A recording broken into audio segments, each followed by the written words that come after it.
What's up, guys? It's Aaron Clark, and I'm here at the Fitness Factory in Charlotte, North Carolina, training the legs today. Sweating my ass off again, despite the AC.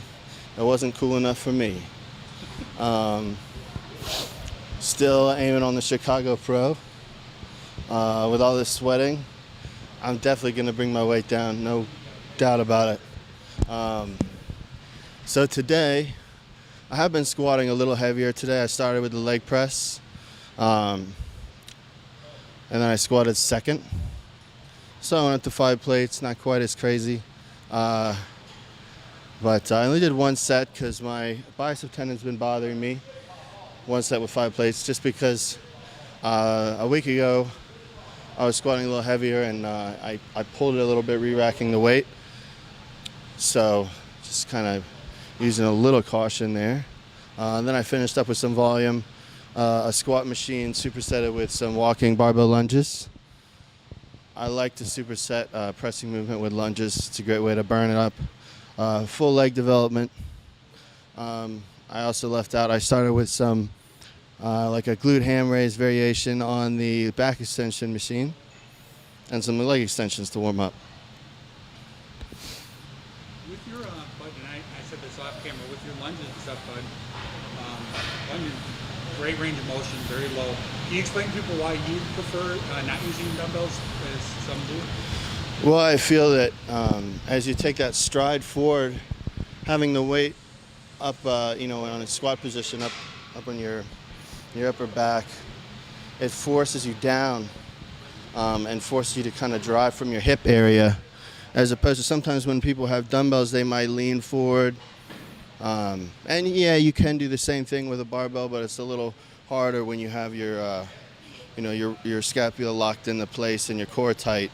You really are pressing from your hips, so you're going to get better, adductor development, hamstring development, total leg development, really. The top to bottom of your quads, lots of separation. It's a great movement, but don't cheat yourself by cutting yourself short. Even if it's heavier weight, you're just kind of doing broad steps across the gym. And so many people do not get that low. Like, some guys will just kind of bend the knee a little bit, but not really like getting like a low range of motion. That's what I believe in. Yeah. So let's talk, man. I know in the past, in all the videos I've seen with you, and we've talked off camera. Tell us a little bit what your diet's like, man. You have an extremely fast metabolism, unlike a lot of guys. So. Yeah, even this last week, I have to be real careful. I'll be watching my weight, and I'll stand on the scale, and I'll be 10 pounds lighter. It'll be messed with my head. Like, I think I'm a little flat. And I mean, my girlfriend will joke with me. It's literally like within hours, if I'm not on top of it, it'll just go off the rails.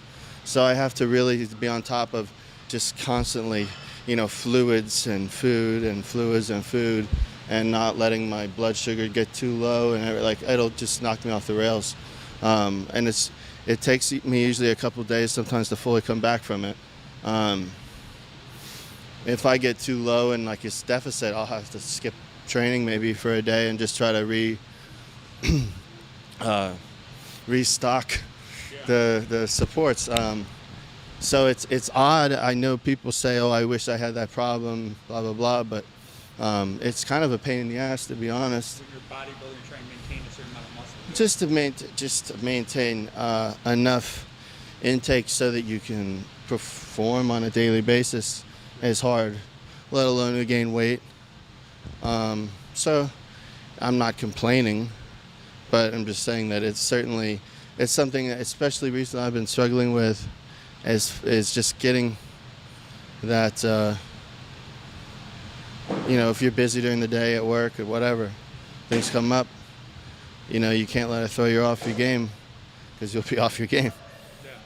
So because your metabolism that much, can you do like, some people do like 20-week preps, then you don't have to do anything like that most likely? I try not to. Okay, yeah. Maybe I'll technically be prepping for 20 weeks, but I'm not on a strict, well, okay, that's worded wrong, a real deficit for 20 weeks. Otherwise, there won't be any me left after 20 weeks, really. Would that be the same for like cardio then most likely? You don't have to, or still have to do the cardio to kind of bring everything? It's something I'll bring in, but I'll train pretty intense. 2 hours a day. I'll do supersets and stuff, and most of the time that's usually my training. And cardio is brought in to kind of etch a sketch out the last bit, but not the whole time. What kind of drove you bud into the industry? What did you like about bodybuilding that made you want to do it like as a hobby and as a lifestyle? I'm insane. I know. Maybe I don't know. It's hard to know exactly, I guess. I never got into training because I wanted to bodybuild competitively. Bodybuilding competitively was something that people encouraged me to do once they saw how my body responded to weight training. And I continued to bodybuild just because I had some initial success with it. And you think, well, why not just see what I can do with this? So that's really why I pursued competing.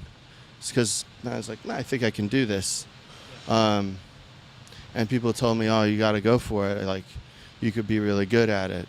And then before you know it, you're neck deep in it, and that's what you do.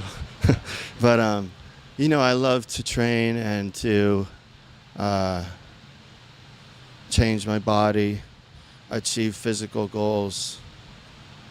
So it all goes hand in hand. And competing is just part of the puzzle for a lot of people. But I wouldn't necessarily encourage everyone to compete either. This is just, like I said, I just did it because I was encouraged to do it, and I said, what the hell. But if you don't want to, then just do it for yourself, because at the end of the day, whether you compete or not, that's really why you're going to do it anyways. I was going to say, most people, you're not shows are so little part of your... It's not going to win the bread, so do what you love. So I want to give a special thanks to Dynamic Evolution for all their continued support. Thanks, guys. As always, top-notch products and top-notch support. They're like family to me, and they treat me as such.